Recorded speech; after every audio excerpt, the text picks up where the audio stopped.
tá aí nos brilhantando aí com a presença dele. E todos vocês, obrigado pelo carinho aí, viu? Eu vou dar luz aqui. Ficou melhor, né? Fica melhor. Então, não está muito forte a luz? Tá não, né? Tá boa, né? Fica bem clarinho, né? Eu acho que ficou melhor, ficou bem iluminado aí. Iluminado, é o teatro, né? Vamos, né? Ligue luz, e câmera e ação e...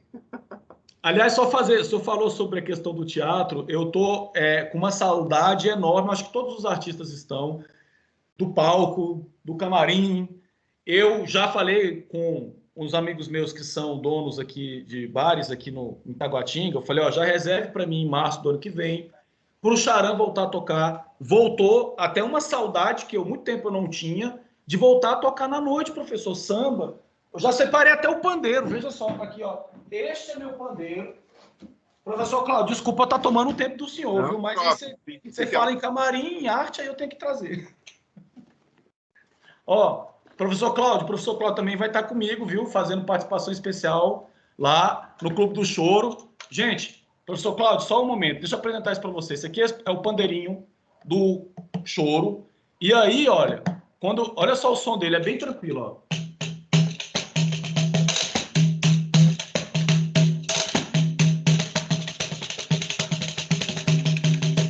E aí, o professor Cláudio já vai estar comigo também lá, fazendo percussão e participações especiais das alunas e professora Cecília. Então, tá todo mundo lá no Clube do Choro, o pessoal a pedagogia tomou conta, né, professor, da educação. Falei, mas a pedagogia ela é a ciência da educação, né? Fazer o quê? Desculpa, prof.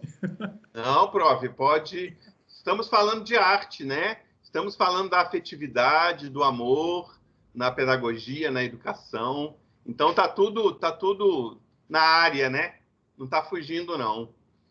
Então eu quero agradecer a presença de todos aí. Obrigado pela oportunidade, professor Charan, professora Cecília, a Estácio também, pela oportunidade da gente falar um pouquinho sobre essa questão do professor ator, né? Da necessidade do professor ator, da professora atriz também, em sala de aula. Então, eu peguei algumas coisas que estavam escritas, né? Alguns artigos, e fiz aqui uma síntese e trouxe para vocês. Então, eu estou com a minha colinha aqui, tá bom? Não se incomodem com a minha colinha, mas é para poder... Porque é algo que não é muito falado, pessoal. Essa questão da encenação na pedagogia, o professor enquanto ator, não é falado na literatura da pedagogia. É impressionante. É algo para se fazer mestrado e doutorado, a dissertação de mestrado, a tese de doutorado. Então, é um tema muito interessante mesmo. Eu gostei de ter estudado um pouco a respeito. Então, a gente precisa, no caso, associar a uma pedagogia crítica, uma pedagogia, não só uma pedagogia inerte, que está ali parada, que está ali estagnada, imutável, né? Mas uma pedagogia crítica, que está em movimentação e está sempre se alterando, né? Se modificando.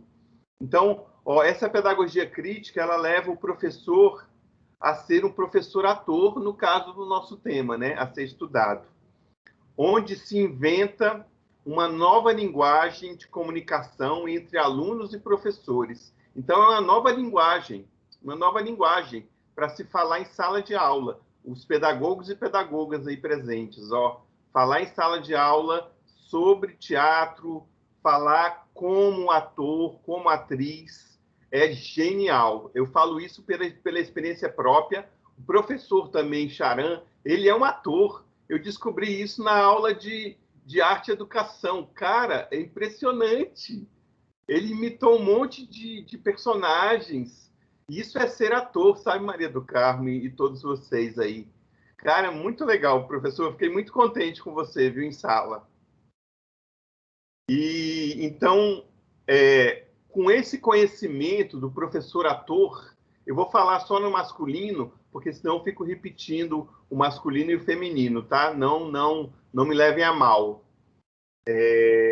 Então, o professor ator, ele abre fronteiras do conhecimento e da aprendizagem, estimulando mais ainda os alunos em sala de aula. Então, estimula os alunos. Se você age como ator em sala de aula, estimula os alunos, puxa atenção, puxa a curiosidade, tá bom?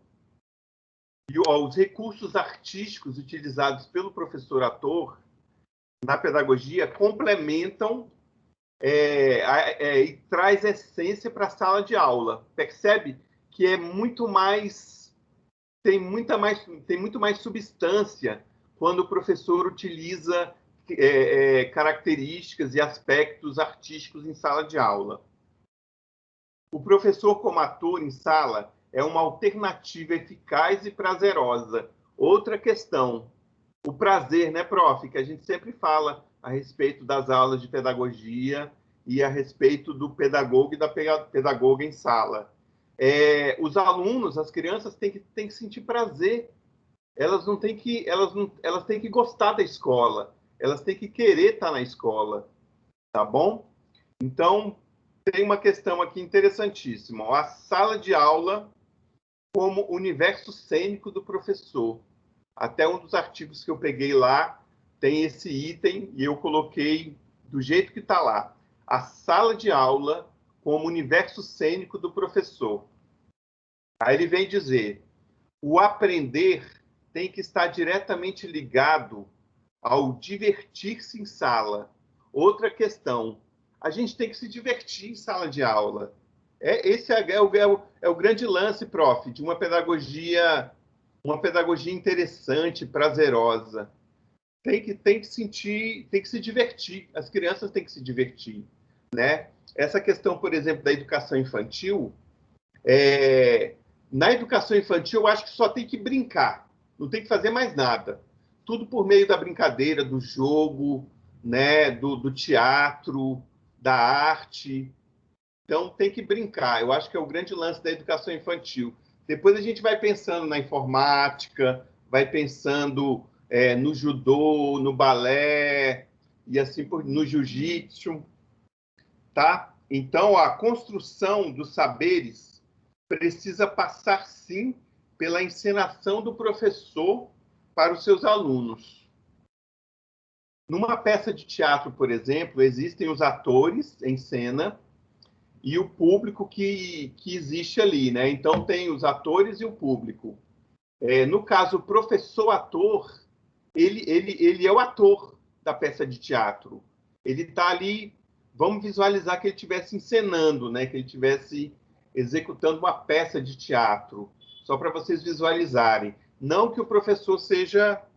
Ele vai, agora eu vou ter... o professor Cláudio falou que agora a gente tem que ser ator e atriz, tem que fazer artes cênicas. Não precisa fazer artes cênicas.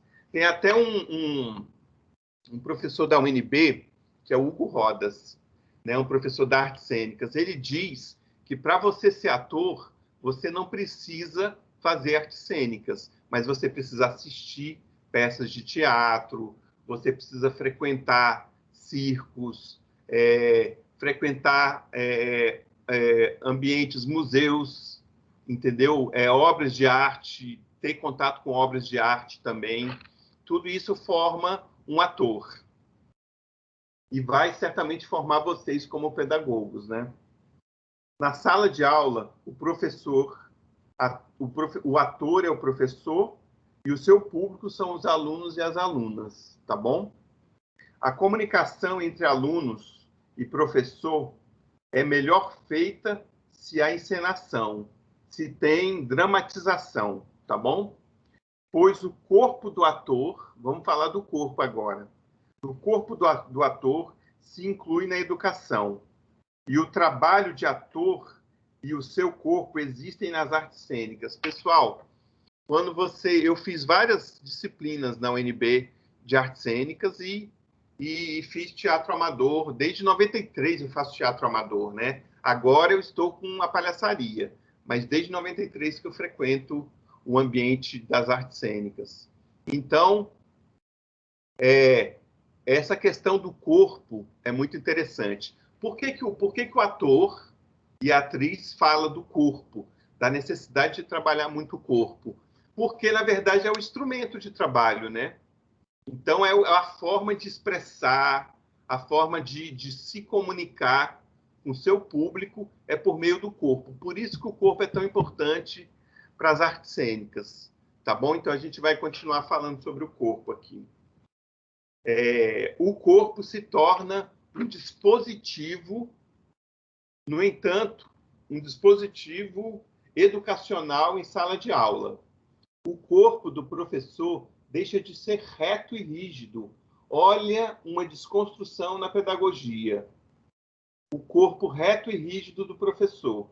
Com as artes cênicas, deixa de ser rígido e reto, né?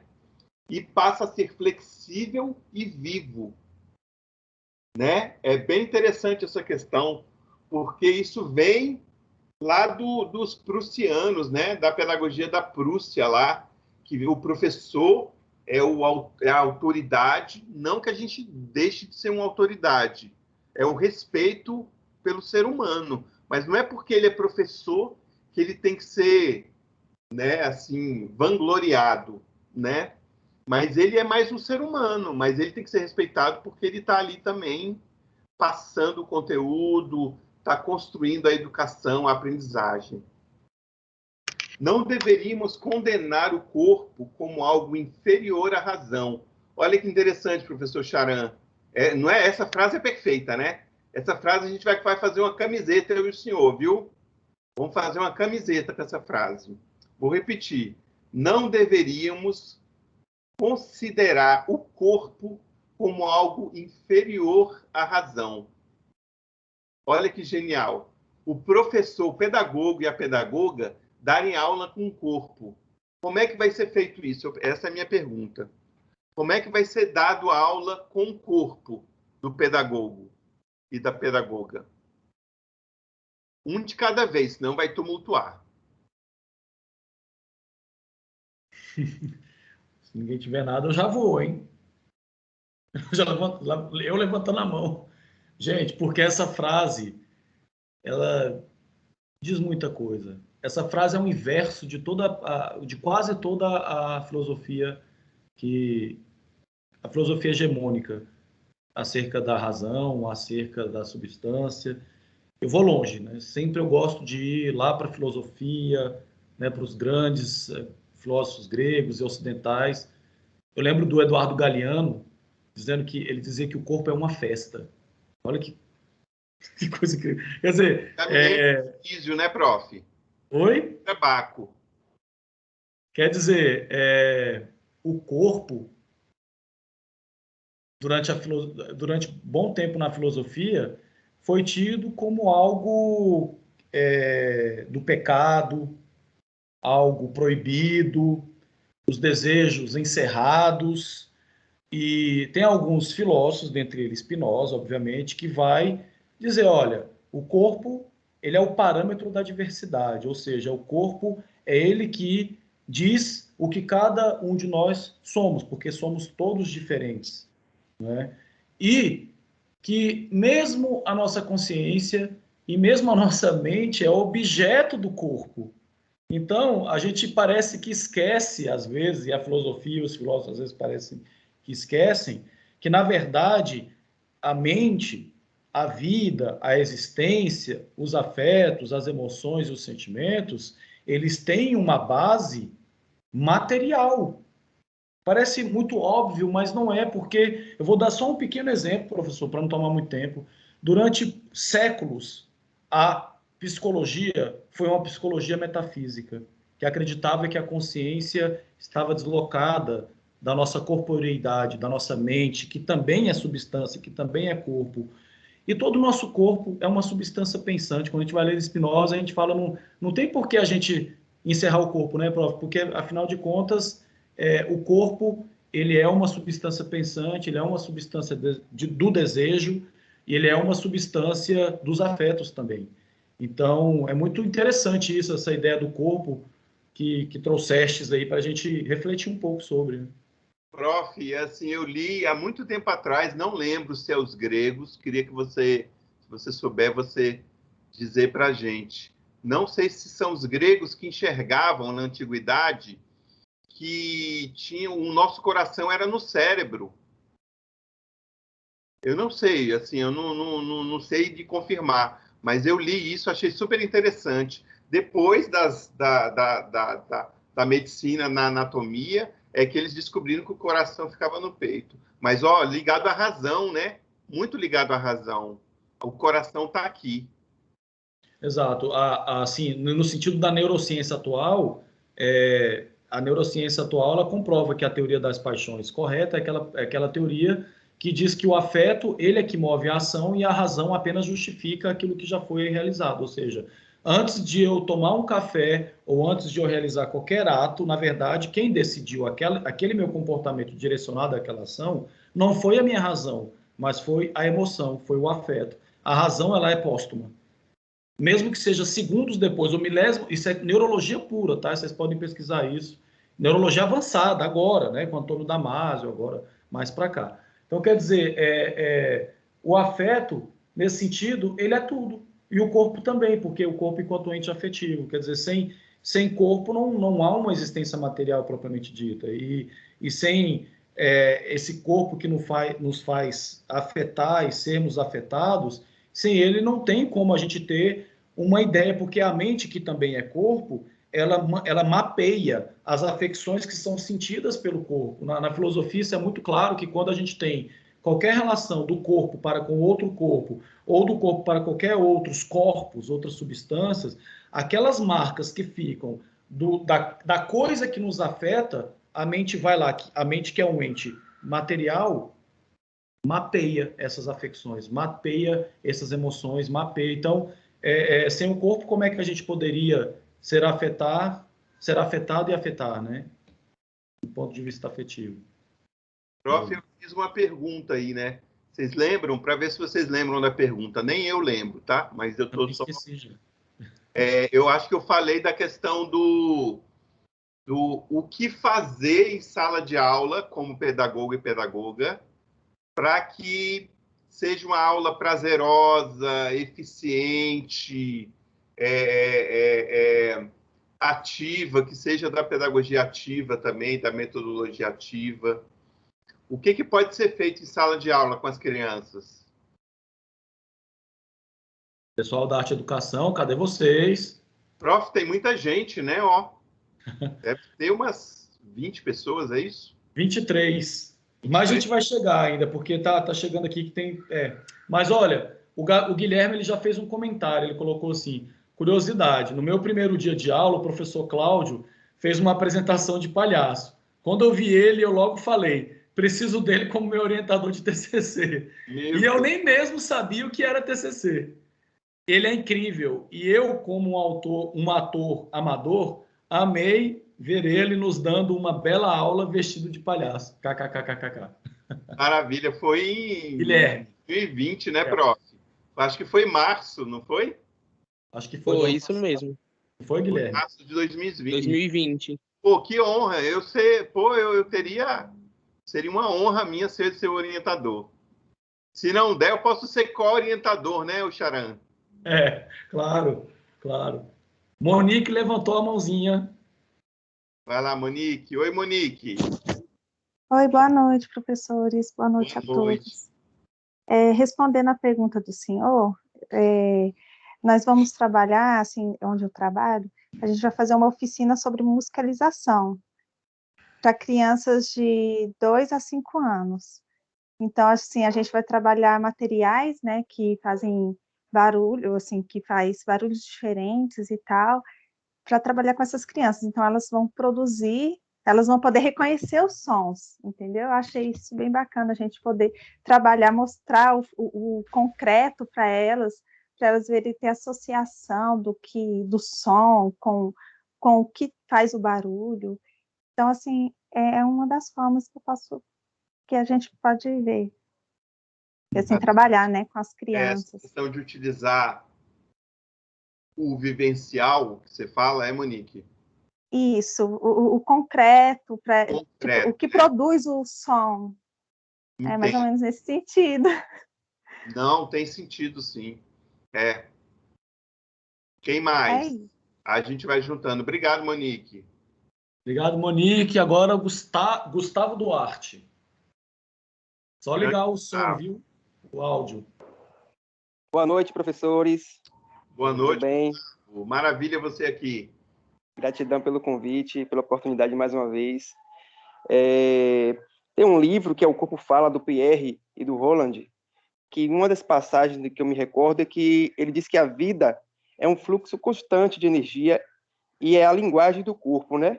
Que é essa energia que dá vida, que promove a vida, que mostra a vida.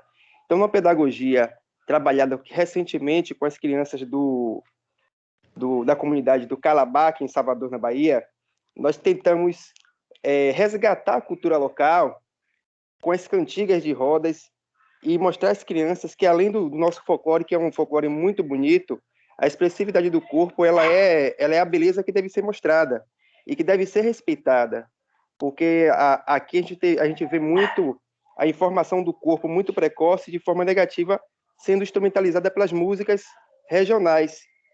E a gente percebe que essa infância está sendo perdida. Com base nisso, eu acho que essa pedagogia da resgate da cultura local, do folclore brasileiro e das cantigas de roda, ela influenciou muito no resultado positivo que teve no projeto no Calabaque, em Salvador. Perfeito. E você acha que seria uma resposta seria essa questão de usar componentes artísticos, é isso? Exatamente, professor. Exatamente, essa é a resposta exata, meu amigo. Essa é a resposta exata. A questão da Monique, que ela falou também, claro, tem tudo a ver, né, prof? Tem tudo a ver com o concreto, levar ali, vai falar de música. Você só vai falar de música para criança? Não, você vai colocá-la para tocar, vai colocá-la para construir componentes musicais também, né? Instrumentos musicais, né? Então, é o lance do concreto mesmo. Professor, o que a Monique falou é muito importante, né? Às vezes, numa aula de música, a gente levar um pandeiro, né? Para eles, para as crianças, né? Ficarem mexendo, né? As sonoridades diferentes, né? Ó. Aqui uma sonoridade, aqui é outra, ó. Aqui é outra.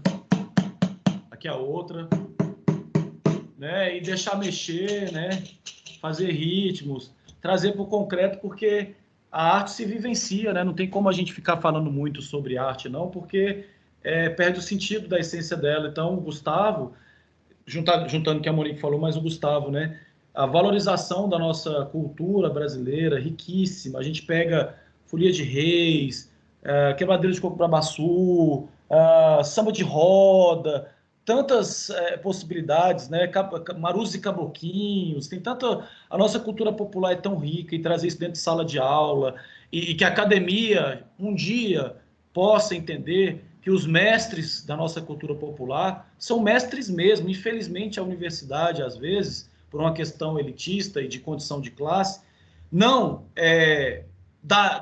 concede, porque, na verdade, teria que dar esse diploma de doutor honoris saber, doutor honoris causa, para esses mestres da vida, de cuidar da nossa cultura popular. E quanta sabedoria a gente tem. Eu já tive oportunidades, né, de trabalhar com pessoas que fizeram dissertação de mestrado e tese, a Daniela Barros, né, o próprio Saulo Pequeno, trabalharam no IFAM e foram lá na Bahia, agora eu não me lembro qual que era a região da Bahia, sabe, trabalhando a questão da cultura, da antropologia, e vendo esses mestres, né, e às vezes a academia ela se fecha, né? Eu estava conversando com o Luiz recentemente, que é um aluno aqui genial também, dentre muitos outros que a gente tem aqui no curso, falando sobre, olha, a gente precisa escrever na academia textos que sejam acessíveis. Não adianta a gente utilizar o economês, o juridiquês, o pedagogês para uma sociedade que às vezes está distante da academia, né?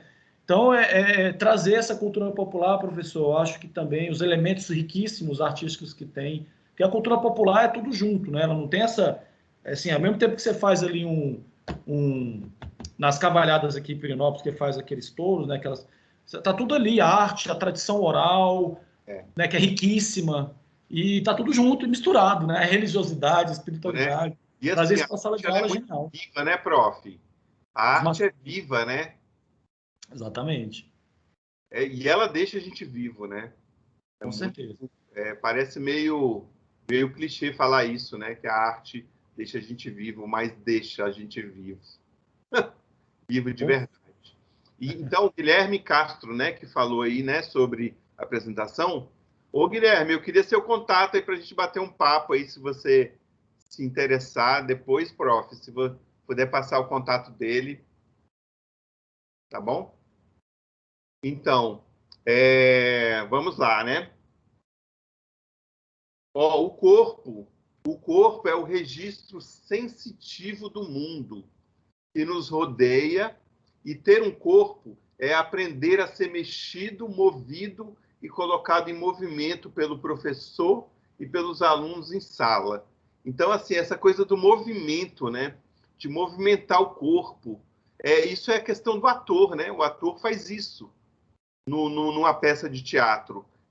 E o professor também precisa fazer isso, o pedagogo precisa fazer isso. Movimentar, né? Trabalhar uma leitura no lugar de uma leitura... Olha a diferença de uma leitura dramática para uma leitura morta. Deixa eu pegar aqui.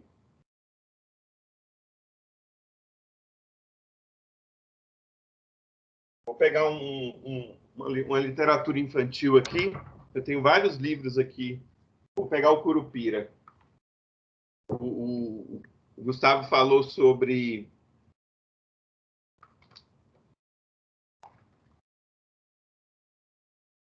o folclore, né? Então, eu vou fazer uma leitura morta para mim. Eu gosto de dizer que é morta, que é uma leitura assim, seca, sem elementos. Dizem que longe, bem longe, no meio das matas e florestas, no tronco oco de uma árvore velha e muito alta, mora o Curupira. Você sabe quem é o Curupira? Ele é um guardião das florestas, o protetor das árvores e de todos os animais. Olha a leitura dramática. O que é, pessoal? É uma leitura viva. É uma leitura que o pedagogo tem que ter para as crianças. É esse livro aqui, tá bom? Curupira, da Folha de São Paulo. Dizem que longe, bem longe, no meio das matas e florestas, no tronco oco de uma árvore velha e muito alta, mora o Curupira. Você sabe quem é o Curupira? Ele é o guardião das florestas, o protetor das árvores e de todos os animais. Olha a diferença, pessoal, do professor ator e do professor comum, do pedagogo que está ali. Claro que quando a gente está em sala de aula, a gente faz com muito amor, mas se você puder levar elementos das artes cênicas para a sala, é perfeito. Tem o professor Rafael Dias aí, que é da física, né? Ele está aí, ele leva muito a questão das artes cênicas também para a sala de aula, viu, prof? É um amigão meu, grande amigo aí, Rafael Dias. Se quiser falar um pouco, Rafael Dias, sobre a sua experiência em sala de aula, é um professor de física. Seja bem-vindo, Rafael, professor Rafael. Seja muito bem-vindo a Estácio. Opa, e aí, pessoal? Tudo bem? Pô, Cláudio, me pegou de surpresa aqui. E aí, eu não vou nem ligar a câmera, tá? Porque... Não, na verdade, acho que dá para ligar. Deixa eu arrumar aqui minha câmera. Ver como é que tá aqui. E aqui tá meio bagunçado. E aí, pessoal, boa noite. Pois é, então, eu sou professor de física, mas desde a adolescência eu tive sempre esse interesse, né, pelas artes cênicas e tudo, já tive companhia de teatro. E eu acho que isso é meio meu, assim, sabe? Faz parte de mim. Não tinha como eu dar aula sem isso. Então, os alunos gostam muito, assim. Quando a gente chega, a gente cria um personagem, sabe? Eu acho que todo professor, ele é um personagem, na verdade. A gente, quando está dentro de sala de aula, não é a mesma pessoa de quando a gente está fora. Inclusive, conversando com a minha psicóloga, né? Ela falou sobre isso, sobre a máscara social que a gente veste em cada ambiente que a gente está. Então, quando a gente está trabalhando, a gente veste uma máscara, né? E os alunos gostam muito, eles acham muito legal. Eu chego lá na escola, é só amor e carinho para todo lado, os meninos fazendo coraçãozinho, aí vem abraçar, e eles gostam da palhaçada, posta coisa no Instagram, é muito legal. E obrigado, Cláudio, por... Ô, Rafael, obrigado, meu amigo. Abração, meu querido irmão. É nóis. Seja Obrigado bem. por você estar aí. E eu quero ver o Charan tocar o pandeirinho. Depois vamos fazer uma atividadezinha musical com todo mundo aqui. Eu vou embromar, vou embromar não. Eu vou bolar. Boa. Vamos. Bora. É isso aí. Obrigado, Rafael. Valeu. Então, ó, essa questão... Deixa eu ver onde é que eu tô aqui. Mexido, tá. No entanto, essa questão do corpo, né, de ser mexido, de ser movimentado, de utilizar artes cênicas. Quem quiser fazer curso de teatro também amador, né, não precisa fazer um curso profissional de teatro. Seria muito bom fazer oficinas de palhaço. Eu ia falar oficina de artes cênicas, falei oficina de palhaço. Eu estou tão acostumado a falar o termo oficina de palhaço que fica longe aí falar. Então, oficina de artes cênicas, né? Oficina de musicalização, né, prof? Oficina de construção de objetos, de materiais, com materiais recicláveis, de tudo que seja voltado para a arte em si, tá bom? No entanto, continuamos a utilizar conceitos como corpo docente, prof.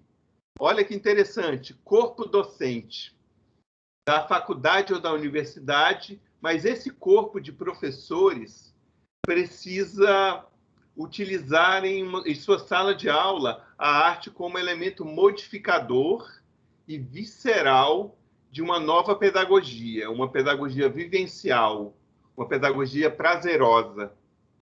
O uso do teatro, o uso da teatralidade pelo professor em sala proporciona um novo caminho para a educação. E isso é provado quando, por exemplo, o professor conta uma história com uma leitura dramática para os seus alunos, que é o que eu fiz para vocês. Quando o professor se torna um ator em sala, ele trabalha a corporalidade, a comunicação mais plena e a expressividade. Olha as palavras, ó. Corporalidade, que tem tudo a ver com ator e atriz, que é o corpo, o uso do corpo. A comunicação mais plena, ela fica clara, a comunicação. Vocês percebem que uma leitura dramática, como eu fiz aqui, a comunicação ela fica mais clara, né, prof? E a expressividade. Prof, fale um pouquinho sobre... Eu tô aqui passando a bola para vocês, né, prof? Mas... O que você entende, prof, sobre expressividade na educação? A gente, o professor falando, né? Quando a gente está dentro de uma sala de aula, o nosso corpo ele está expressando muito mais do que apenas aquele conteúdo que a gente leciona. Por exemplo, quem já teve aula comigo na graduação, fora algumas atividades que a gente faz com o corpo, né, sobretudo a arte educação, claro que, né, tem toda a questão do planejamento, do plano da ementa que a gente tem que seguir, mas sempre tem como a gente, dentro da ementa, fazer atividades práticas, né?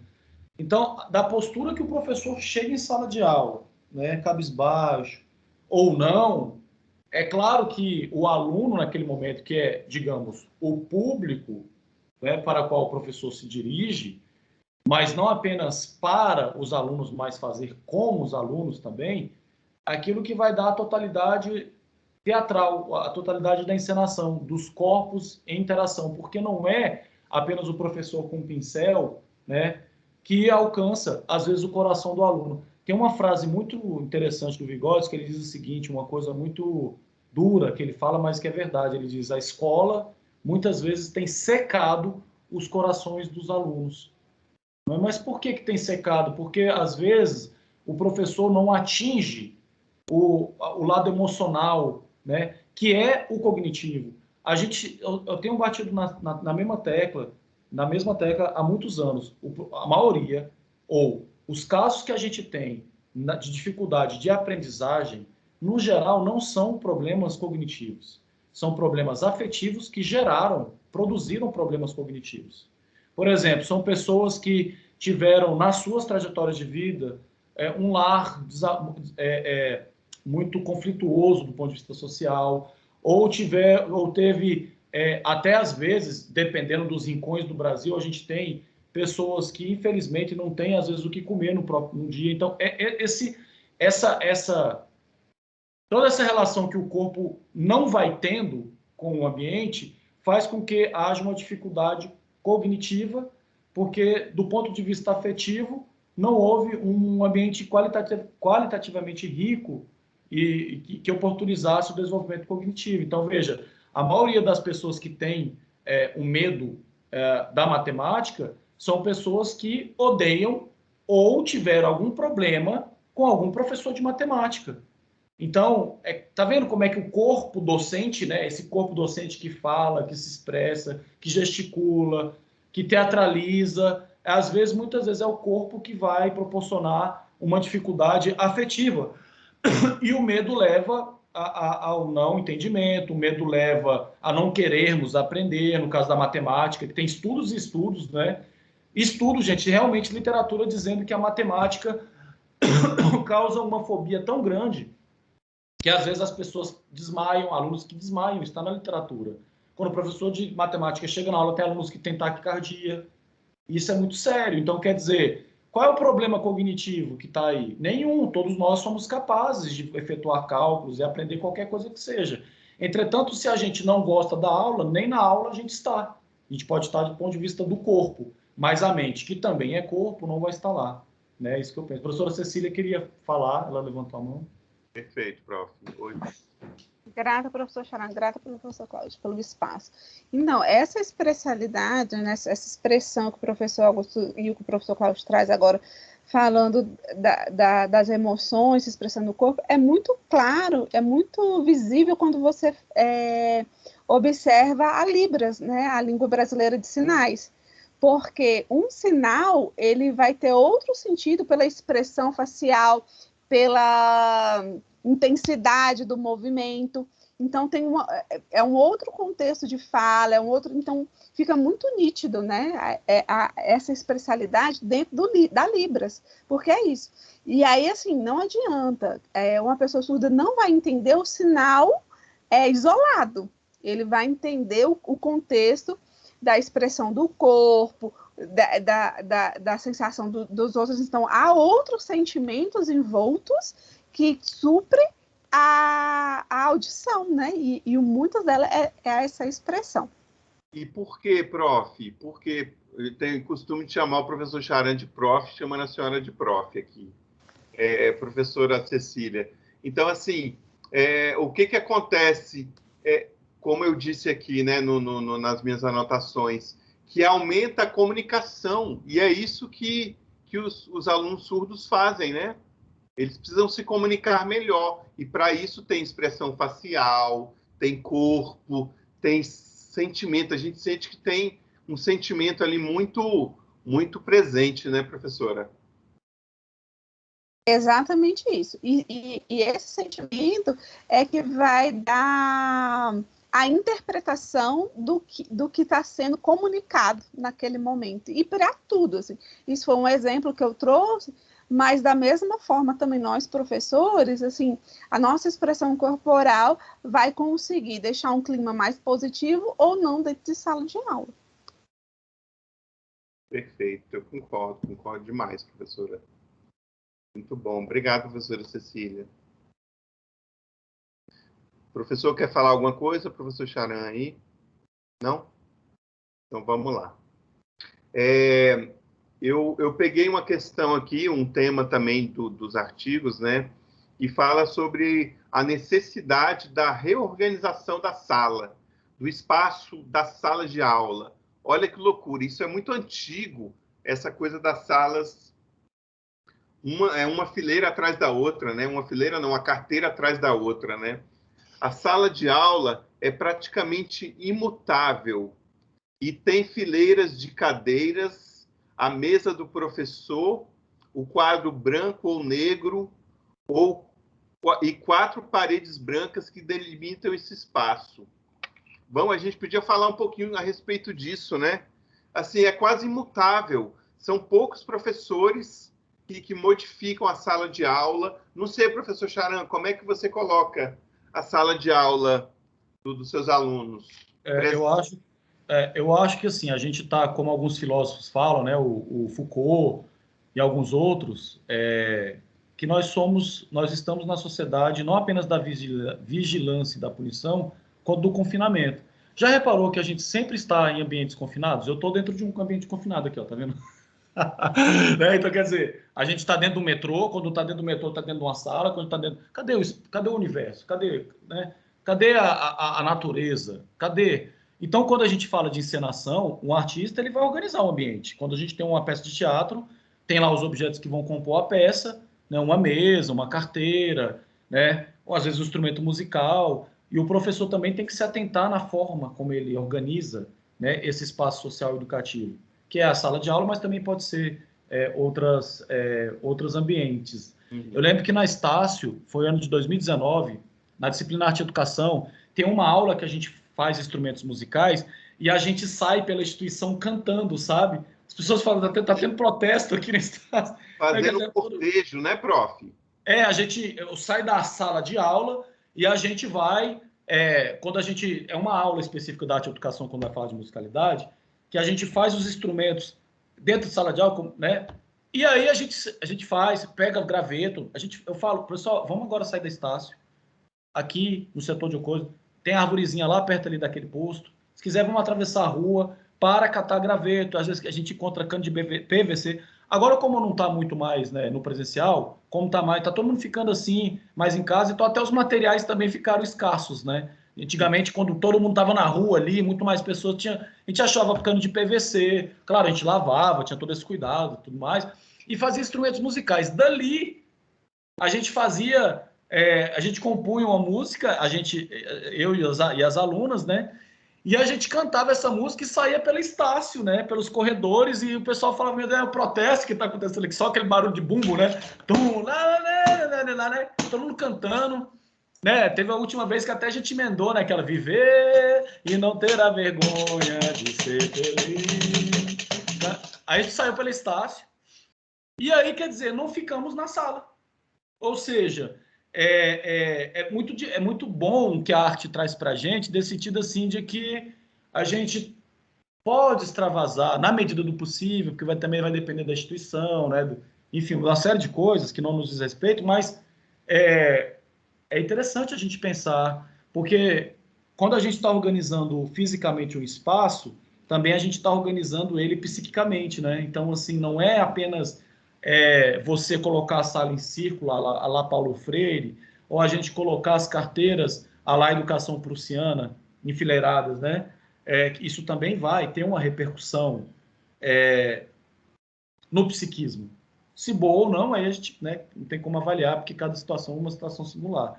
Mas isso é muito importante, professor, assim, pensar o professor enquanto ator, enquanto um organizador daquele espaço de encenação, pensar quais elementos que ele vai se utilizar do meio social, daquele contexto, para poder possibilitar condições de desenvolvimento. Então, assim, o professor que vai organizar o espaço vai utilizar o meio social a seu favor. Não é? Então... Muito, né, prof?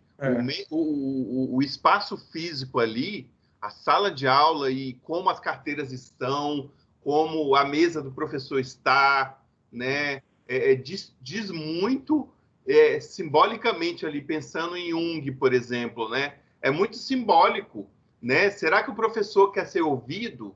Será que os alunos querem ser ouvidos? Será que tem espaço de fala para o aluno, né? Então, o espaço físico diz muito a respeito disso. Eu acho que Paulo Freire é maravilhoso nessa questão de abrir a roda e colocar o professor mais um elemento da roda, né? Mais um indivíduo na roda. E outra, né, professor, olhando os conjunto. Oi? E olhando as feições das pessoas, né? Porque quando eu, professor, estou, nada contra também quem é da pedagogia tradicional, atenção, mas quando eu, professor, estou na minha mesa de professor e eu tenho as salas todas enfileiradas, eu vejo o rosto de todo mundo, mas todo mundo vê meu rosto, mas os alunos não se veem. Então, na roda, todo mundo se olha, né? Então, eu acho isso uma ideia muito boa, muito horizontalizada de educação, porque ali somos todos diferentes nas nossas diferenças, mas semelhantes nas nossas semelhanças, enquanto seres culturais, da espécie humana, etc. Então. Nas minhas oficinas, eu só faço roda. Assim, tudo é em roda. Ah, não sei o quê, vamos abrir a roda. Aí o pessoal até fala brincando. E aí a gente abre a roda, eu falo, é isso mesmo, abre a roda. Vamos abrir Na a roda. Estácio também. Nas aulas da Estácio também eu sempre fazia isso, né, no presencial. Eu sempre colocava em roda para a gente conversar. E eu acho que as alunas da Estácio que estão de provas, que, graças a Deus, os nossos docentes, né, daqui do curso de pedagogia, são docentes que ouvem as alunas no sentido de que está na aula, professor, né, parece óbvio, mas não é. A gente tem muitas faculdades, né, até na minha trajetória na UNB, departamentos que às vezes a gente levanta a mãozinha e fala, professor, não deixa, não é? E é complicado, mas são pedagogias, né, professores? São perspectivas, né? Tem professores de N perspectivas didáticas, né? Que eu respeito, muito embora às vezes não concordo. Exatamente. Prof, vamos ler o chat um pouquinho, porque eu queria que a gente abrisse a discussão a respeito dessa Verdade. questão. Né? Continuar essa discussão. Tem a Maria do Carmo comentou, a Monique também sobre o corpo. Professor, deixa eu ver aqui rapidinho, eu estou tendo acesso aqui ao chat. Tá. A Maria do Carmo, o Gustavo Duarte colocou a questão da arte-terapia e como é que ela pode ser inserida também nas nossas práticas pedagógicas, né? Porque a arte e a pedagogia sempre estarão juntas, né? Professor, mas esse método atrai a atenção de todos os estudantes, desde crianças aos adultos? A pergunta eu ia falar professora, né? Por que não, né? Professora Maria do Carmo. Exatamente, Maria do Carmo. Maria do Carmo, você fala a questão das cênicas, né? Do professor ator em sala, né? Com certeza que atrai, com certeza. Eu sempre estou fazendo trabalhos em creches, em escolas, como palhaço, e eu estou sendo um professor ator, né? Enquanto eu estou de palhaço pedagógico. Então, a atenção é plena. As crianças ficam assim, quando uma ou outra não fica assustada com o tamanho do sapato ou a cueca na cabeça. Teve uma que falou um dia desse, olha, ele está com a cueca na cabeça. Eu, como assim uma cueca? Não, é um forro do capacete, não é cueca. E aí elas morrem de rir, não entendem por que tem uma cueca na cabeça. Essa questão da cueca na cabeça tem história, viu, professor? Eu não sei se eu lhe falei para as alunas aí, para os alunos. Na verdade, eu fui para uma palestra do Pat Adams, não do Robbie Williams, do Pat Adams. O Robbie Williams interpretou o Pat Adams no filme O Amor é Contagioso. Então, assim, eu fui para essa palestra do Pat Adams e lá eu perguntei para ele, foi até no Minas Tênis Clube, na época, acho que foi em 2005. Então eu perguntei, como é que eu faço para ser um bom palhaço de hospital? Aí ele me chamou no palco, né, lá na frente, e falou assim, deixa eu procurar aqui, mexeu nas coisas dele, na mala, puxou uma cueca e colocou na minha cabeça. Agora você vai ser um bom palhaço de hospital. E aí todo mundo morreu de rir e tal, foi bem divertido. Aí depois disso, não é a mesma cueca que eu uso até hoje não, tá? Genial. Tem alguém falando, quer falar aí, será? Acho que não. Acho que é a Kelly. Kelly, seu áudio está aberto. Kelly? Kelly? Não estou conseguindo fechar. Ah, tá. Interessante demais. Depois eu vou ver se eu faço uma atividadezinha, viu, prof? Assim, se você permitir, musical. Claro, tem toda a permissão, prof. Trazer a arte, né, para a gente, assim, porque o papel do ator, papel do músico, esse papel do artista tem muitas ligações, né? Eu não vejo um ator menos musical que o músico, não vejo um músico, às vezes, menos ator do que o ator de formação. Eu acho que tem muitas... vai variar muito do próprio artista, né? Que busca se aperfeiçoar e busca se complementar com as outras artes, né? Quem é músico, se complementar, vivenciar, né? Outras formas de arte, que acho que é importante também. Sem dúvida. Prof, o Guilherme Castro falou ali, ó. Vê se você tem acesso ao texto todo dele aí, ao que ele escreveu. Tem, deixa eu ver aqui, olha.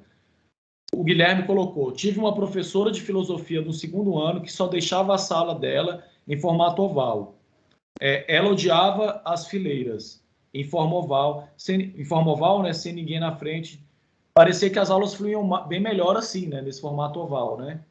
Ah, então deve ser o formato do teatro, né, prof? Né, Guilherme? O formato do teatro? Isso mesmo. Que legal. O que você achou? O que você achou dessa experiência, Guilherme, de sala de aula em forma oval, o professor ali como ator, né, a professora como atriz, né?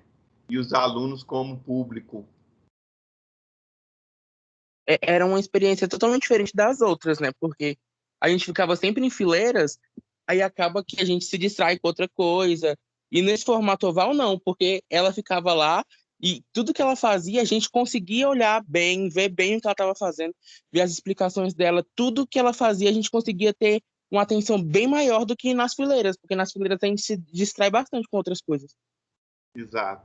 Você olha para o lado, né? Você vê alguém conversando, olha para o outro lado, aí quando não está conversando com o amigo atrás. Então, eu acho que tira a energia ali do momento ali da aprendizagem ali com o professor e alunos, né? Bem legal, Guilherme. Ó, a professora Gláucia, o Guilherme não, o Gustavo, né? Comentou ali, riu. A Gláucia, a professora Gláucia, comentou.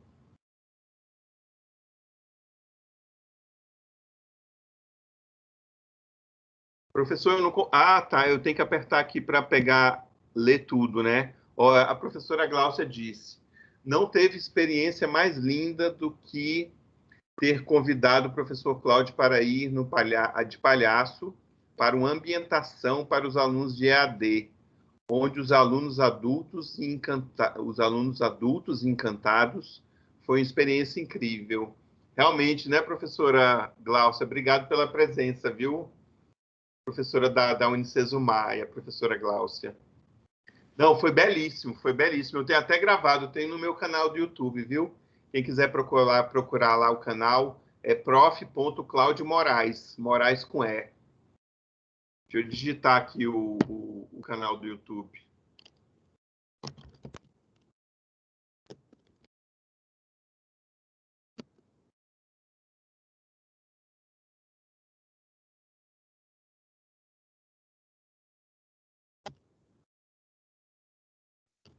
Pessoal, enquanto o professor Cláudio está digitando, só lembrando, né, que eu vou baixar a lista de chamada, tá? E das pessoas que estão presentes aqui e passar para a professora Cecília, tá bom? E, professor, vamos lá então, né? Alguém quer comentar alguma coisa a respeito dessa questão da sala de aula, do ambiente da sala? Não, né? Vamos lá. Uma pergunta. Por que os alunos não escutam mais o professor em sala? Por que os alunos não escutam mais o professor em sala? Eu não digo isso em todas as disciplinas, não, tá? Tem professor que tem mais dificuldade, né, dos alunos conversarem muito. A resposta é a seguinte: é porque eles também não falam mais em sala, pois o professor pede silêncio e é preciso que dê voz aos alunos. Discutam o conteúdo. É preciso dar voz ao aluno e dar espaço para ele discutir o assunto. Isso como adulto, né, ali no ensino superior, como com as crianças também. Eu acho que tem que... Uma coisa, né, prof, que não planejei de falar sobre isso, mas uma coisa que me incomoda muito, do professor, da professora, realmente escutar a criança. É uma escuta respeitosa, né? De realmente a criança quer falar alguma coisa e o professor, não, depois você fala, porque eu tenho que dar minha aula, né? Eu tenho que fazer atividade tal, e a criança está atrapalhando a aula dela, né? Então, não escuta a criança. Eu acho isso... Eu vi muito isso no meu estágio da pedagogia. A gente não podia falar nada, né? Mas é bem cruel, eu acho muito triste. A gente podia falar um pouco a respeito disso. Eu acho que o ator, né, o professor, artista, o arte educador, e todos nós somos, porque nós temos a experiência artística, mesmo não sendo profissionais da arte, porque é um mito a gente achar que só o músico tem experiência musical. Não. Qualquer um aqui ou uma que vai para alguma apresentação musical, ali já é uma experiência musical. Quem canta no chuveiro já tem uma experiência artística. Então, essa ideia elitista de dizer que só quem tem experiência musical é músico é uma ideia equivocada, porque a gente tem condições plenas de se desenvolver esteticamente, ainda que fora da instituição formal, porque o que acontece é que a instituição formal ela monopoliza para si uma concepção de artista, que não deveria ser universal. E por que eu estou trazendo isso? Porque o professor, o artista, dentro de sala de aula, o arte educador, e o que a arte tem para nos oferecer é uma sensibilidade de escuta que, às vezes, a gente não tem a oportunidade de vivenciar isso em outras áreas do conhecimento humano.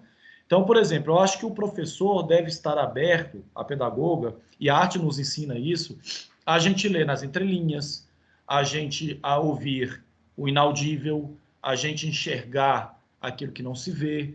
Então, até estava comentando com o pessoal do TCC que eu estou chegando num ponto de sensibilidade da leitura, não sei se é porque eu leio sempre, desde quando eu sou pequeno, eu leio muito, né? Meu pai é antropólogo, então não teve como, eu sempre ia para a UNB com ele dava livros de presente, então eu estou chegando que eu estou lendo aquilo que não está escrito, né? Quer dizer, eu já estou indo além daquilo que está, ou na lei, ou entre, né, talvez, o que esteja escrito. E às vezes a aluna, professor, mas eu estou na dúvida qual é o meu objeto de pesquisa. Nas entrelinhas eu falo, seu objeto de pesquisa é esse aqui. Ela é mesmo, realmente, a gente vai conversando e tal. Porque essa sensibilidade não é só do ouvido, que a arte também nos ensina a ter, mas é do visual, né, da audição, né, do tato, né? Então, assim, do tato que eu falo, assim, até o aperto de mão, a gente consegue ver se uma pessoa está, né, ela está ali firme, até mesmo com saúde. Então, assim, são muitos detalhezinhos que a arte nos ensina e que o professor, enquanto ator, pode se utilizar desses recursos pedagógicos para poder fazer da prática pedagógica uma prática pedagógica qualitativamente mais rica, proporcionando experiências, não é, que realmente transformem o nosso comportamento. Sabe, quando a gente lê Dewey, lê Paulo Freire, lê Piaget, lê Vygotsky, eles não estão falando de qualquer experiência. Essa experiência do senso comum, eu tive uma experiência de ir lá na padaria comprar um bolo de aniversário com meu pai. Eu tive uma experiência de... Não é essa experiência... A experiência que o John Dewey, por exemplo, e o Vygotsky está falando, é uma experiência, assim, que você sai daquela experiência e fala, uau, né, agora eu sou outro, agora mudou, né, a minha forma de ver o mundo. Isso sim, por isso que a gente faz até a distinção entre vivência e experiência, né? A literatura pedagógica, da pedagogia, alguns autores que se aprofundaram nessas conceitos de vivência e experiência vai fazer a distinção de uma coisa com a outra. Então, acho que é isso, professor, mais ou menos por esse caminho que o Paulo Freire fala da escuta sensível. A escuta sensível do Paulo Freire é o quê? A gente realmente ouvir e escutar. Tem professor que infelizmente só ouve, mas não escuta. Então, assim, você está realmente escutando aquilo que aquela criança está te dizendo, né? Às vezes, nós, nesse mundo, né, professor, a gente nem dá atenção. Às vezes chega o meu sobrinho e fala, Titi, olha só esse carrinho que eu comprei, né? Às vezes, alguns adultos, eles simplesmente passam reto, eles não significam, né, o objeto, etc. E tal.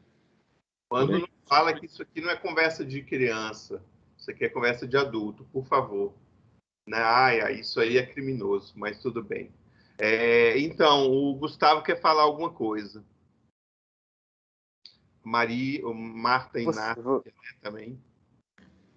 Vou ser bem breve, professor. É só para a gente compreender que essa questão que Charan traz, né, do olhar cuidadoso do educador, do arte-educador, ele é fundamental desde a infância, até para que a gente possa, de uma forma bem tranquila e harmoniosa, desconstruir algumas situações que são impostas na família, na vivência familiar, e que afeta a juventude.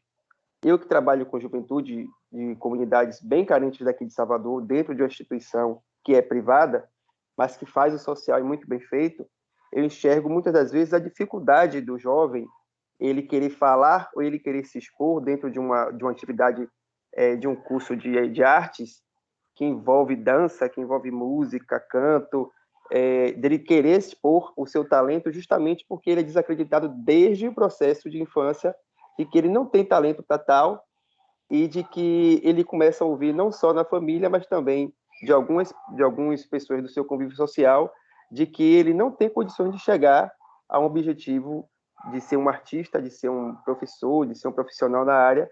Ele é desacreditado constantemente e chega em sala de aula totalmente bloqueado. Partindo dessa visão, dessa observação em sala de aula, a proposta que foi dada para o Instituto foi que a gente trabalhasse a identidade artística desse jovem com a promoção de uma... Gustavo, só te interrompendo um pouquinho. Fala um pouquinho sobre o instituto que você trabalha, contextualizando aqui para o pessoal para poder pesquisar, para poder entrar em contato, o trabalho que vocês desenvolvem, porque eu acho que o pessoal não conhece, entendeu? Pronto, perfeito. O instituto que eu trabalho, ele se chama Instituto João Carlos Paz Mendonça. É um instituto que ele está presente em Recife, Aracaju, Sergipe e Salvador. Salvador presente dentro dos dois shoppings, Salvador Norte e Salvador Shopping.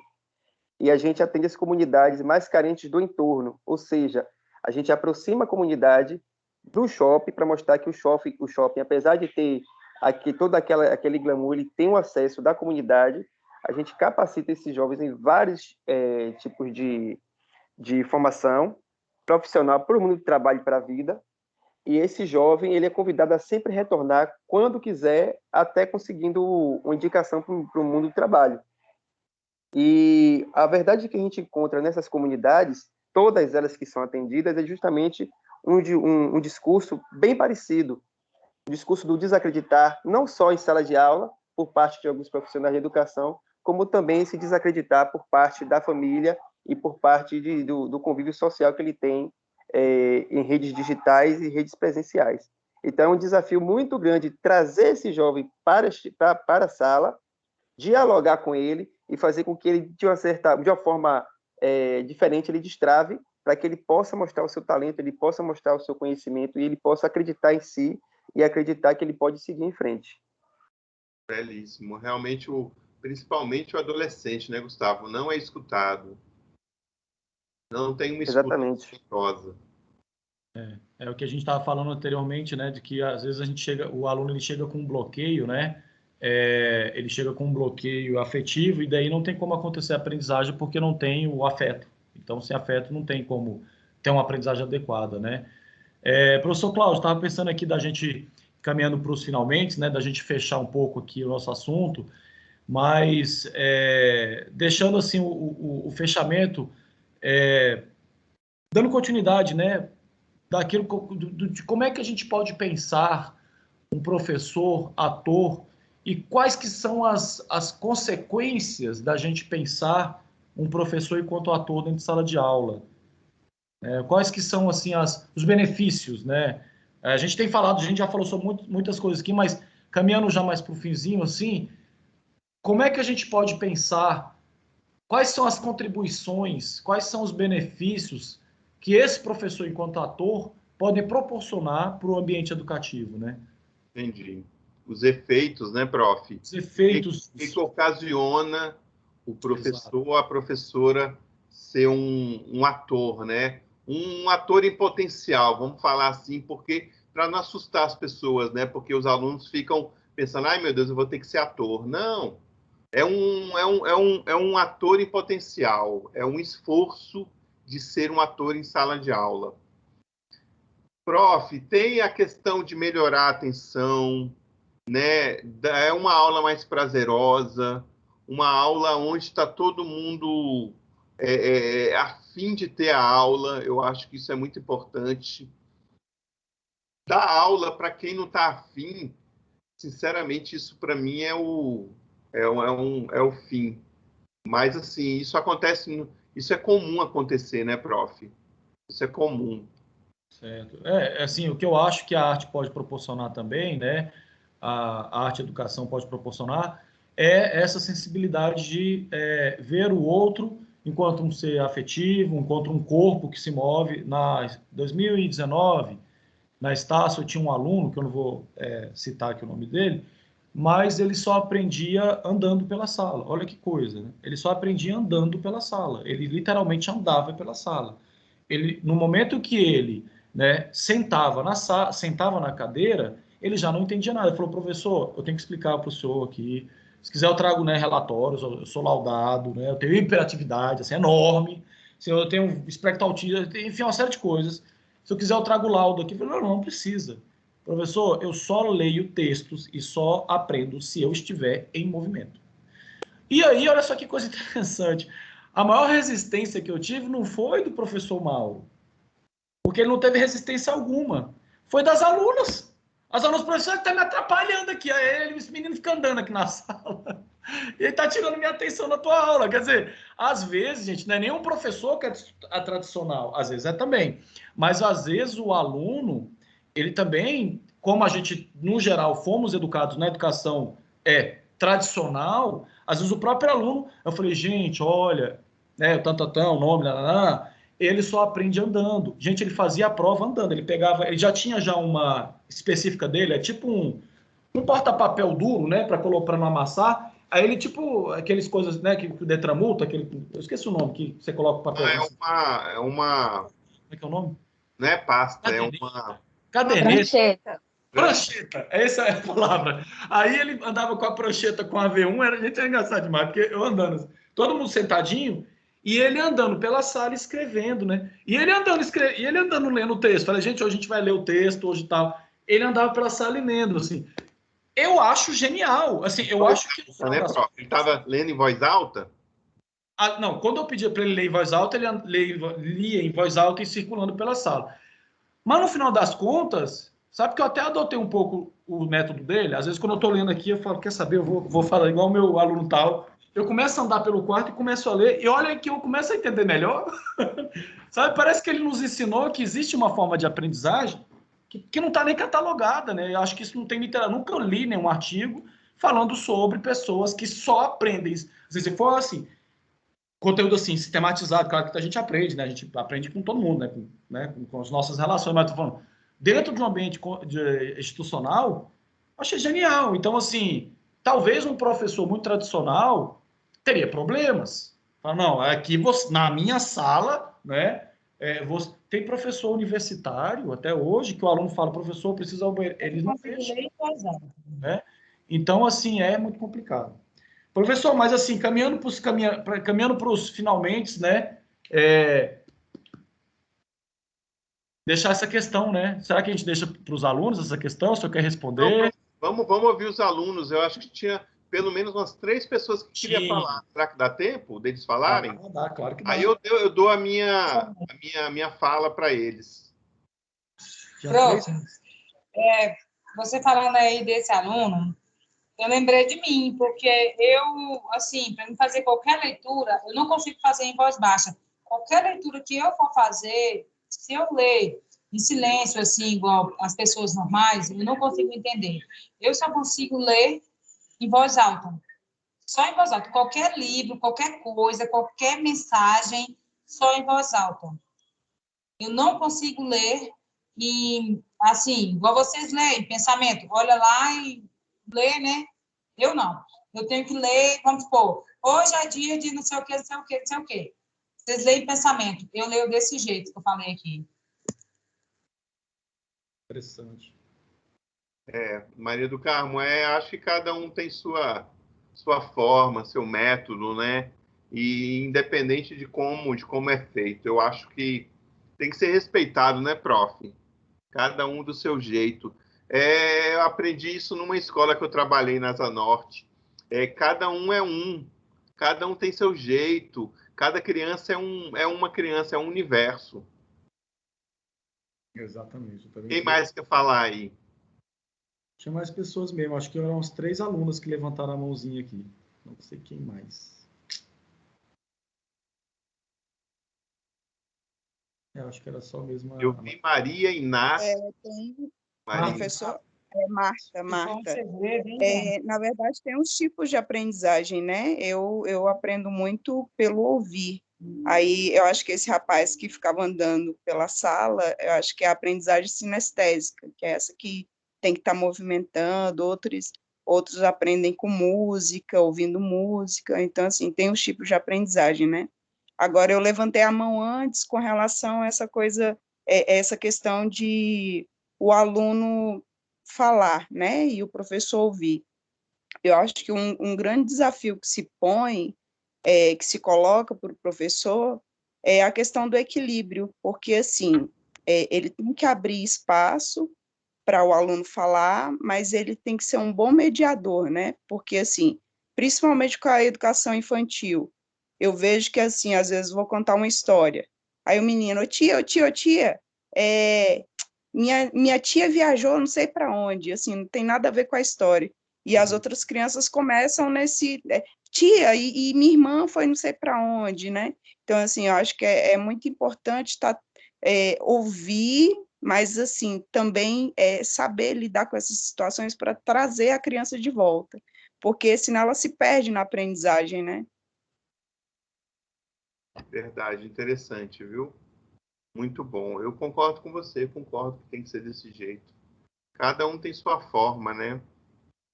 Professor Cláudio, outra coisa também, é importante o pedagogo, o professor, ter planejamento, né? Ter saber o que vai falar em cada aula, estudar, porque senão a gente fica um laissez-faire, laissez-passer. Então, imagina se chegasse lá as minhas alunas de TCC, a gente leu o jornal hoje, foi... Quer dizer, não pode ser qualquer coisa, porque a aula não é qualquer coisa, a aula foi planejada, didaticamente ela foi pensada, porque senão... E aí, professor, a gente quer aprender como é que faz TCC, como é que é ciência, o que é pesquisa qualitativa. Você não vai falar sobre isso, então fica uma aula ruim, né? No sentido, para o aluno que está ali, ele vai falar, não, se for para falar sobre política, eu ligo a TV, né? Eu vou procurar, né? Não precisa ficar ali falando sobre conteúdos que não necessariamente... Claro que também a gente sempre toca, né? Na atualidade, não é um pecado, mas é foco, né, Marta? Eu acho que é isso que a Marta quis dizer, que a gente sai um pouquinho, mas olha a aula aqui, né? Olha o conteúdo, senão a gente sai de tudo que foi planejado. É importante ter, né, a intencionalidade pedagógica, é isso, é saber o que vai fazer, e plano A, B, C, D, G, né, tem H, todo o alfabeto aí de trás para frente, do meio para frente, porque são os planos que a gente tem que ter na manga, né? Oi? Casa de Ismael, que era com crianças e adolescentes em estado de vulnerabilidade social. E lá o planejamento era extremamente exigido. Era uma das coisas que até eu fiquei um pouco traumatizado, assim, porque eles exigiam muito perfeição. Mas hoje eu entendo por que eles exigiam perfeição. Porque o planejamento é primordial. Com certeza. A gente só falando aqui, professor, de passar a palavra para o senhor, é o seguinte, eu vou abrir para vocês agora, que eu pensei isso agora também. A professora Aparecida Camarano, que é amiga minha, assim, do coração, uma senhora que já deve estar na casa dos 70 anos, que eu falo para ela que ela é a educação infantil do Brasil, porque ela participou da história da educação, digo, não apenas da literatura que ela participa, mas em vida mesmo, ela lutou e tudo mais, até hoje luta, né, no Muay e tal. E ela vai estar na aula da quarta-feira que vem, ó, quinta-feira que vem, eu acho, né, planejamento, quinta-feira. É o currículo, é uma dos dois, depois tem que conferir. Mas aí eu vou abrir. Eu acho, viu, professora Cecília, acho que eu vou fazer uma arte e vou fazer um link assim, gente, essa aula é para todo mundo, porque além da Aparecida Camarão ser uma das maiores, assim, a sumidade na educação infantil do Brasil, né, ela fundou a Casa de Ismael, né? Só para você ter uma ideia. Então, assim, passou por, né, a tese dela é sobre a invisibilização das crianças na educação infantil, mas perpassa também a questão da arte. Traz ela aqui, viu, professora Cecília? Ao invés de trazer, ficar retido da minha turma, vou fazer uma arte, vou fazer um link, uma reunião e deixar aberto para todo mundo, porque eu acho que a Cida é uma pessoa, né, e falando nisso tudo que a gente tem falado, que pode auxiliar nesse sentido. Ela é maravilhosa. A Sidoca Camarano. Eu acho que assim, vale a pena. Convide as meninas do estágio da casa, que estão fazendo estágio na Casa de Ismael também, que tiveram oportunidade. Legal. Cadê o... E eu acho que vai ser muito legal. Acho que vai valer a pena, sim. Faz mesmo, convida a gente, convida todo mundo, porque assim, ela é maravilhosa. Não, professora, assim, o jeitinho dela, a gente é amigo, já tem acho que uns 8 anos, né? Falou assim, Gutinho, pega um cafezinho lá pra mim tomar aqui um pouquinho, né? Aquele jeito dela tão... eu que eu amo a Cida, sabe? Acho que é geral, ela não tem inimigos, entendeu? Ela é assim, quando ela chegava na faculdade de educação e eu recebia lá, ela falou assim, Gutinho, vamos pegar aquele casinho de cafezinho lá pra gente tomar, porque ela fazia aquele jeitinho dela, né? Assim, acolhedor. Aí, o que acontecia? A faculdade de educação da UNB é muito grande. Quem que, só entre aspas, só para um pequeno parênteses, quem que acabava com o cafezinho da faculdade inteira? Eu e a Cida. Quer dizer, o pessoal ia lá na nossa sala bater e falar, vocês estão demais, né? Vocês estão deixando uma faculdade inteira sem café. Aí não, e detalhe, a pessoa batia a porta, estava eu e a Cida com as cenas do crime, com um cafezinho na mão. Gente, incrível. Olha, ela é muito afetiva, né? Ela é muito afetiva. Oi? Ela é muito afetiva. Demais. A Sidoca Camarante, ela é assim, uma educação infantil brasileira viva, assim, é muita sabedoria, assim, não, é só vendo. Aí vamos fazer, eu vou fazer isso mesmo, professor, eu vou montar a arte, vou fazer o link geral para todo mundo, convidar os docentes da Estácio, porque é uma sumidade, né, da educação infantil brasileira. Ela virou uma grande amiga minha também. Ela é incrível. Pois gente, então... Mais alguém aí que queira falar? Mais alguém? Vamos aproveitar a presença do professor Cláudio aqui, gente, é bem importante. Eu sempre friso, né, gente, assim, a formação, né, ter o professor Cláudio aqui conosco, gente, não é qualquer faculdade não, né, qualquer... Assim, para a gente poder, né, aproveitar, porque... né, pronto, será que ficou claro? Então vamos entrar aqui, né, num questionamento.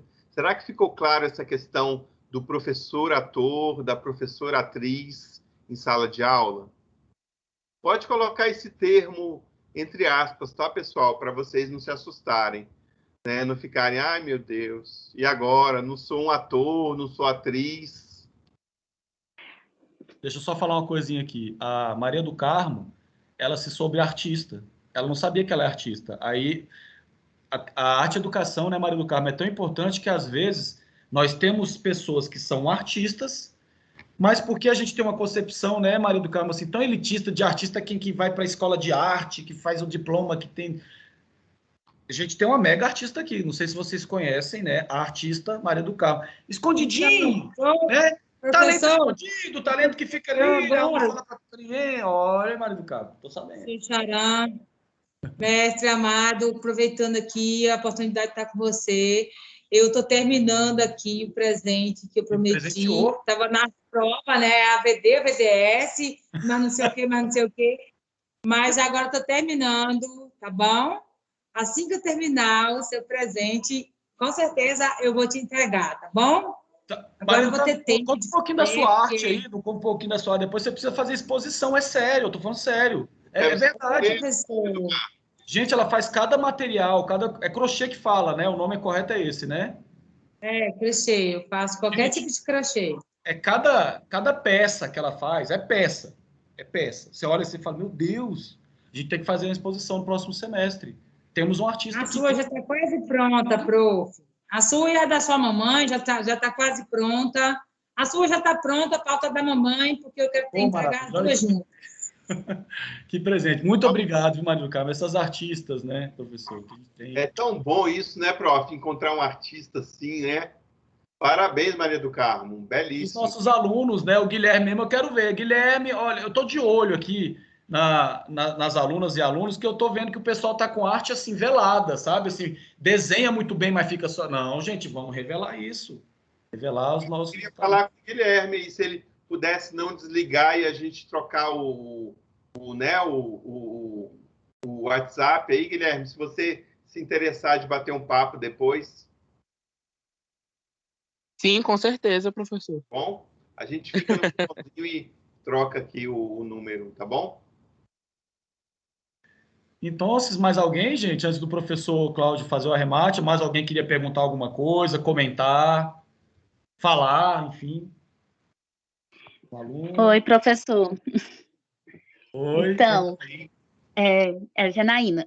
Janaína. Então, assim, eu vejo assim que as professoras da educação infantil, elas têm assim um pouquinho de arte também, né? Porque como estagiária, eu me virava. E olha que eu morria de vergonha no ensino médio, né? De falar na frente, tudo. Hoje eu já estou mais desinibida, né? Depois do estágio. E brincando com as crianças, tudo, fazendo teatro, né? Igual o professor Cláudio, né? Um palhaço, né? O professor. E agora, professor Cláudio, como é, assim, trabalhar já, assim, com os adultos, né? O senhor apresentar esse seu trabalho, né? Igual o senhor apresentou no estágio que eu estava com o professor Ulisses, né?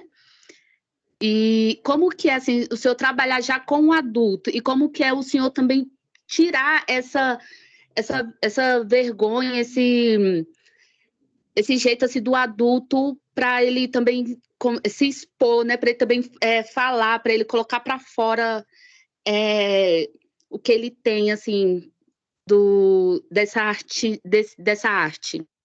Entendi, Janaína. São duas perguntas aí, né? Então, eu acho magnífico trabalhar com adulto utilizando a arte do palhaço, né? Ou a palhaçaria. Assim, os adultos têm essa questão da criança interior, da criança brincalhona que todos nós temos dentro da gente. Então, assim, se encaixa direitinho o palhaço com a criança. Então, aí, aí a coisa acontece e o espetáculo flui, né? E a questão de tirar a timidez dos professores, dos pedagogos, que seja, essa timidez ela é tirada por meio de oficinas, de cursos, né, de leituras, de cursos de leitura dramática também. Existem cursos de leitura dramática, viu? E na minha oficina, por exemplo, eu fazendo propaganda da minha oficina, né, prof? Né? Mas é por uma causa boa, é por uma boa causa, na verdade. Existem, hoje, Janaína, existem exercícios psicofísicos, existem exercícios teatrais que fazem com que trabalhe essa timidez, né? E você fique mais desinibida, mais à vontade, mas é tudo com muita calma. Eu elaborei exercícios para isso, entendeu? Sim, professor. E falando o quanto é importante esse trabalho do senhor, porque numa entrevista de emprego que eu participei, foi eu e a Maria Marta, da faculdade também, que a gente fazia aula junto, ela já se formou. A gente precisou fazer um teatro ali na frente, nós duas, na frente de todas as pessoas que estavam também para participando da entrevista, né? Quanto os entrevistadores. Então, é muito importante esse trabalho do senhor para a gente. Perfeito. Eu também já participei de processos seletivos que tinha dramatização. Tinha que fazer uma dramatização, elaborar algo e apresentar. E é teatro, né? É a mesma coisa você dando aula também em sala. Você pode dramatizar tudo. Obrigada, professor. Obrigado, Janaína, pelo carinho, viu? Sobretudo para pessoas que querem ter aula disso aí, tá ok? É que eu estava falando para o professor Cláudio que o semestre passado, 2020, eu fui imitar o Bolsonaro, pronto, aí a galera falou da educação física, falou, você só dá aula agora com a voz do Bolsonaro. Eu falei, vamos ver essa questão da V1 aqui, da VDS, isso aí, que não passou na VD, isso aí. Tô falando que é dia 17, isso aí. Aí o pessoal, kkkk, né? No final, depois da aula, ainda imitei o Lula, aí o pessoal, kkkk. Então, assim, essa faz parte, né, assim, humor também, né, tá tudo ligado com a arte e a educação, né? É verdade. Mas, né, professor? Não Prof, tá muito você é uma potência, prof. Oi? Você é uma potência. Ah, que isso. Mais alguém, gente, quer aproveitar aqui a presença do professor Cláudio, antes da gente encerrar? A Yara? A Yara. É eu.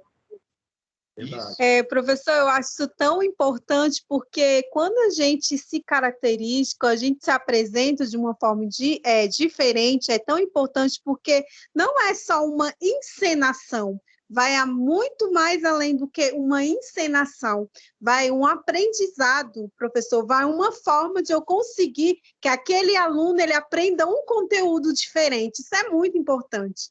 Porque quando alguém vê um palhaço, não é só um palhaço.